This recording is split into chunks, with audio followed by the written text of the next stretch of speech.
And we begin in the North Rift, where students of the Garissa University College report to the main Moi University Campus in Eldoret today. This comes after the attack at their college in Garissa on the 2nd of April. The survivors of the attack were relocated to the main campus, where our reporter Mercy Kande now joins us via phone. Mercy, if you can just bring us up to speed. What is currently happening right there? Yes, Ian, we are currently at the Moi University main campus. The registration of the students formerly of Garissa University College is happening at the Students' Center. 650 of them are expected to have been registered by the end of this exercise. We've talked to the university management. They're saying that about 10 of them are still said to be either in hospital or are still recuperating. They've been told to stay calm, that they'll be able to still defer their studies, then come back and continue when they are well, better, and able to continue with their education. The students had 6 weeks to complete the semesters that they had. These are university students, first year, second year, and third year. 4 weeks have been scheduled for classwork, while 2 weeks for exams. What is currently happening here is that they are visiting desks to register their names, to get identification, new identification cards, accommodation, relocation to hostels. They are not needed to pay anything. This will involve a 1-week orientation to be shown around the school, orientation and, to just acquaint themselves with the students here and the environment. The classes will start on Tuesday next week. Ian? Well, Mercy, some of these students were quite traumatized, especially from what they saw. Have you talked to them, and what is the mood like there right now? Yes, Ian. I've seen, I was talking to a few of the students from Garissa University College, and there's a lot of hope written on their faces, Ian. They are longing to, start education. Some of them, yes. The university, in fact, have put trauma classes scheduled for, it's a 7-week orientation. So they are saying that the students and also teachers, including the teaching and the non-teaching staff, will go through counseling, trauma counseling, to enable them, merge into this new environment well, in terms that they're able to, their mental state is okay. And as I was telling you, Ian, I've spoken to a few of the students. Interestingly, Garissa University College was quite a small university. They know each other. Everyone knows to have lost a friend, a roommate, a classmate. And even as they walk around, they keep on saying hi to each other. So yes, Ian, a lot of support here, a lot of hope written on their faces, even as they register to join Moi University main campus. Well, Mercy, what about in terms of accommodation? Does the school have enough capacity to accommodate all the 650 students? Yes, we have talked to the Deputy Vice Chancellor, Professor Nathan Ogechi, who says they have capacity to accommodate them. They're being moved into the hostels within Moi University. They're not needed to pay anything. However, Professor Nathan Ogechi says they're still calling out for support. They need financial support to, accommodate these students well within the university. They also need capacity in terms of human resource to counsel both the students and the teaching and non-teaching staff, who are about 159 and 27 teaching staff. Interestingly enough, some concerns are being raised by the teaching and non-teaching staff of their fate.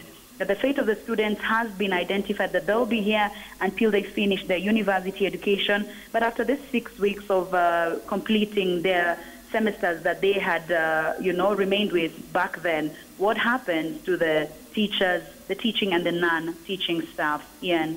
Well, Mercy, just before I let you go, one final question. We know about the students, and any word about some of the staff who are working at Garissa University? Do we know what happens to them? Yes, Ian.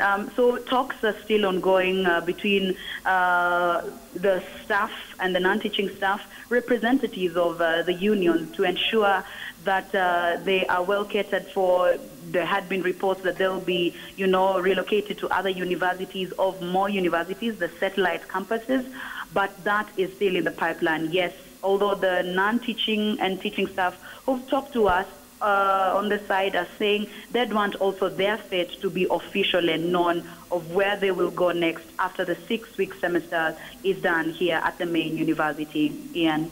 Thank you very much. That is Marcy Kandie joining us by way of phone, just giving us an update from the Moi University campus, main campus, where at least 650 students from the Garissa University College are reporting to the school. Remember, this is the first time they're going back to school after that unfortunate incident on the 2nd of April. We shall have more on that, of course, in our subsequent bulletins. Now, moving on, Kenya is partnering with Israel in the fight against global terror through a seminar convened in Nairobi by the Israeli embassy. 8 security firms from Israel today held talks with security agencies from the private sector seeking to tackle the threat of terrorism in the region as well as globally. Speaking during the seminar, Israeli ambassador to Kenya, Yahel Vilan, says partnership will go a long way in addressing the Al-Shabaab threat. Kenya is important for us. It's a very friendly country with Israel, and we are sharing the same threats of terrorism, and therefore, of course, it's a natural partner for us to cooperate on the field of homeland security. We need to understand your needs because we want to be professional. We want to bring the good, suitable solutions for your requirements. It's an issue of cooperation. It's not because that Kenya doesn't have resources. It's a question of coordination and cooperation in all the sectors involved. So it's a multi-sectoral approach in managing and dealing with security issues. Elsewhere, residents from Kiina area in Isiolo sub-county of Meru are staging demonstrations to protest against the alleged killing of innocent people. The residents have blocked the Maua Gabatula road and are now blaming KWS officers from Meru National Park for these killings. Led by Isiolo South Member of Parliament Abdullahi Banticha, the residents say that in a span of 2 years, they have lost 15 people near this park.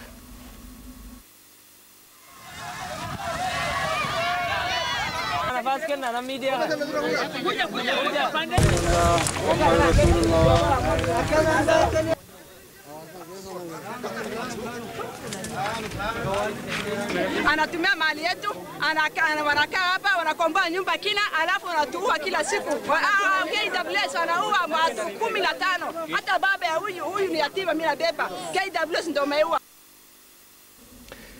Compassion and mercy are the traits of Sister Irene Stefanie, which are being celebrated during her beatification ceremony. This is what Catholic leaders are highlighting in the run-up to the historic event scheduled to take place this weekend. Sharon Momanyi reports.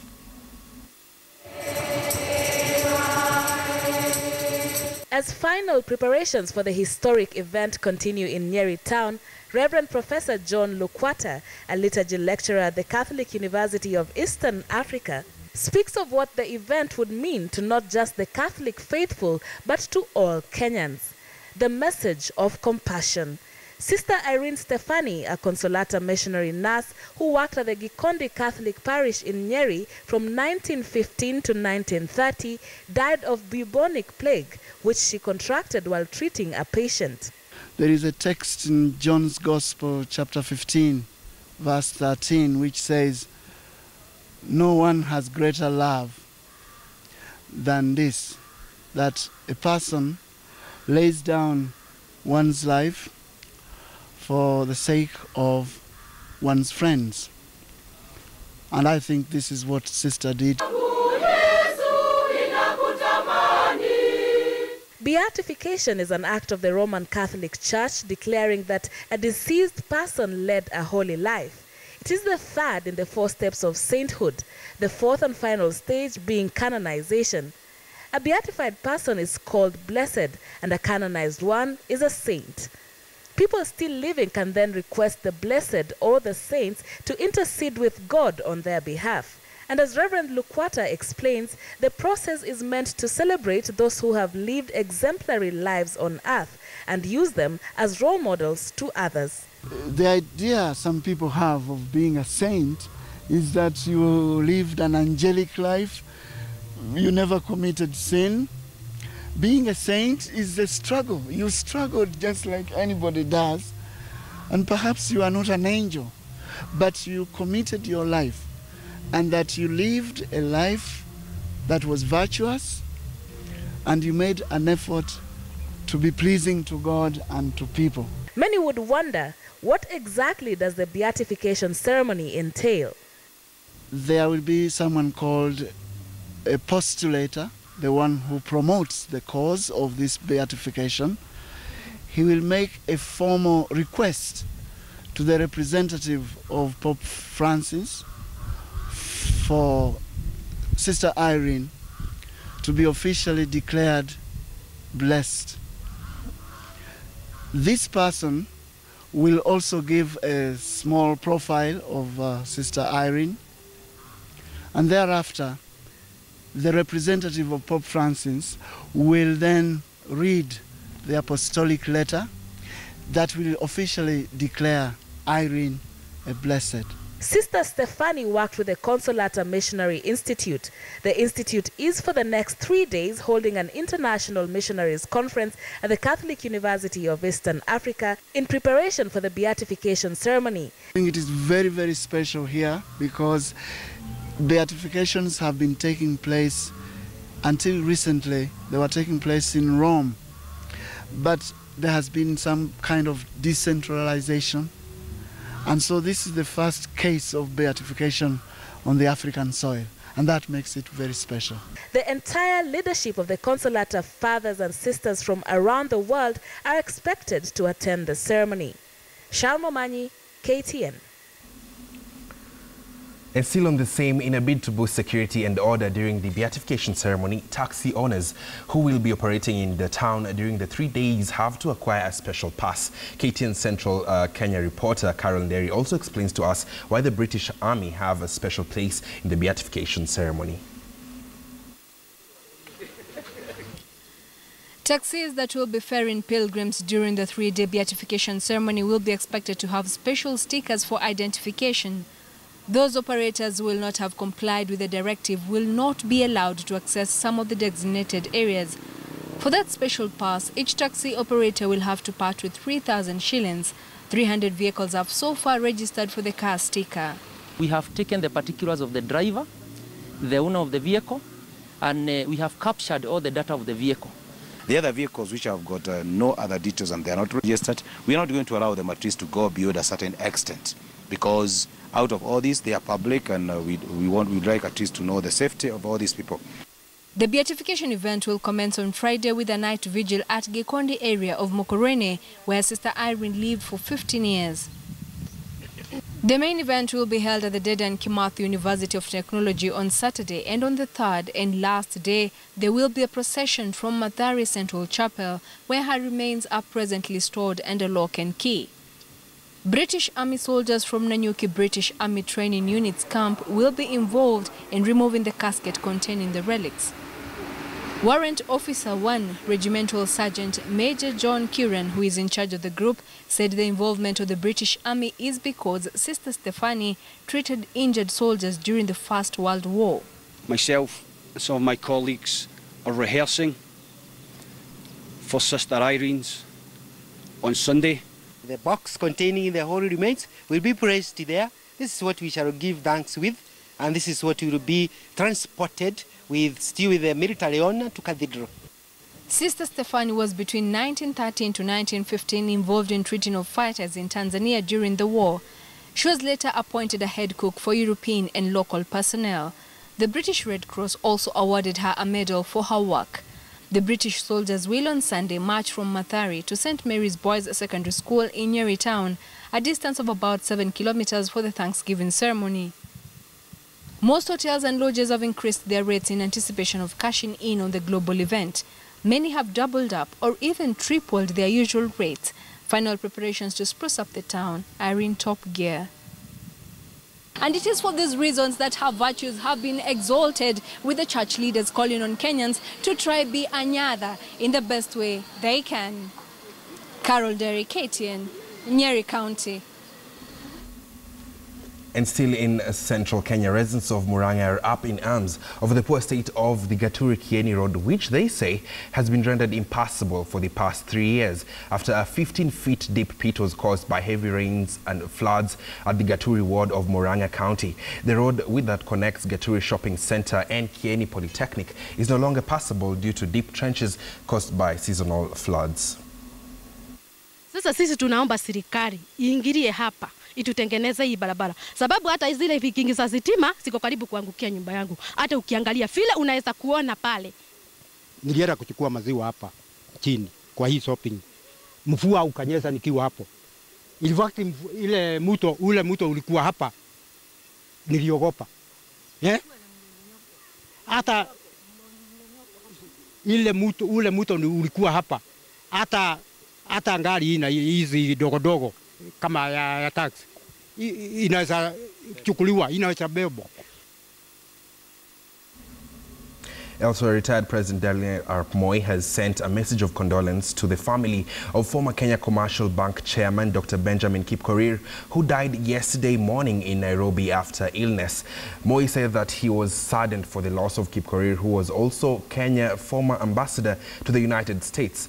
The former president said that the chairman of the Kenya Commercial Bank, Kipkorir, spearheaded the opening of the bank's branches all over the country that spurred economic growth. He said while the late was Kenya's ambassador to the US, he represented the country well and promoted the bond of friendship between the two countries. Moi also appreciated the role of Kipkorir played as a lecturer at the University of Nairobi, contributing to human resource base in the country today. And we are taking a short commercial break, but we'll be back with more from the business and sports desks. Don't go too far.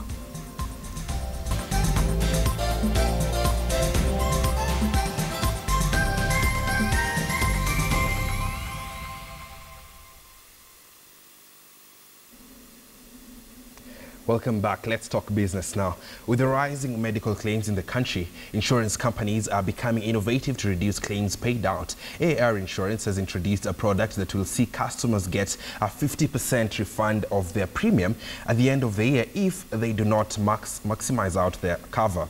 The product is seen as a game changer in the industry, being the first cover of its kind in East African region. In 2014, medical claims paid out by insurance companies shot up by nearly 45%, resulting in the class of slipping back to underwriting losses. Data from the Insurance Regulatory Authority shows that 12.3 billion shillings was paid out in claims for covers, up from 9 billion shillings in 2013.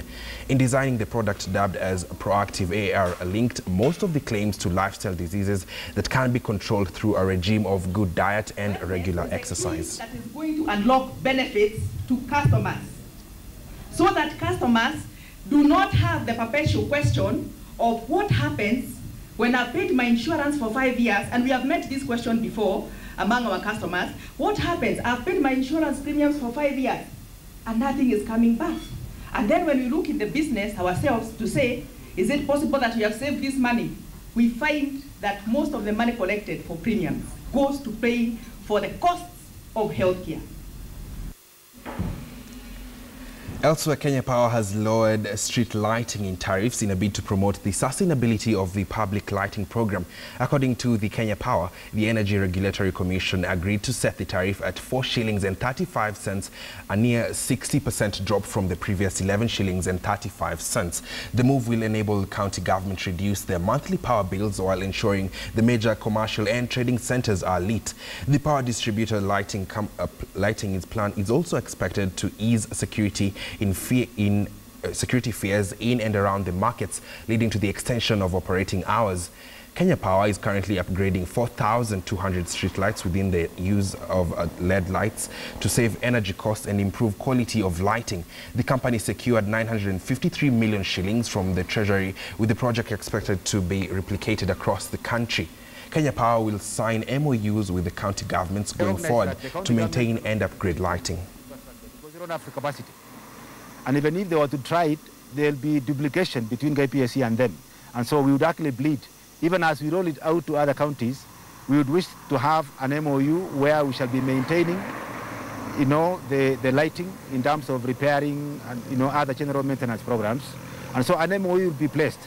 We also want to add, for purposes of appreciating the cost, that the ERC, the regulator, has reduced the cost of street lighting from 11 shillings to now 4 shillings 35 cents. Well, and that story brings us to a close this afternoon. Do join us for our subsequent bulletins and of course for more updates. We'd also like to know what is happening around you. Our Twitter handle is @KTN Kenya. My name is Ian Wafula. Let's do this again, same time, same place tomorrow.